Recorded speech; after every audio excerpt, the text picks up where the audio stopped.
ناظرین السلام علیکم۔ جنابت کی حالت میں سحری کرنا۔ اگر کوئی شخص سحری سے پہلے جنابت یعنی ناپاکی کی حالت میں ہو تو اس کے لیے بہتر یہ ہے کہ غسل کر کے سحری کرے۔ اگر غسل کا وقت نہ ہو یا کوئی عذر ہو تو وضو یا کلی وغیرہ کر کے سحری کر لینا چاہیے۔ جنابت کی حالت میں سحری کرنا منع نہیں ہے، لہٰذا اگر کسی شخص پر غسل واجب ہو اور وہ صبح صادق سے پہلے غسل نہ کر سکے اور سحری کر کے یا بغیر سحری کا روزہ رکھ لے تو اس کا روزہ درست ہے۔ ناپاک ہونے کی وجہ سے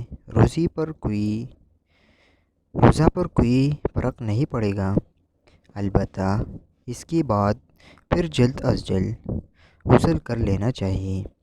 غسل میں اتنی تاخیر کرنا کہ فجر کی نماز قضا ہو جائے گناہ کے باعث ہے۔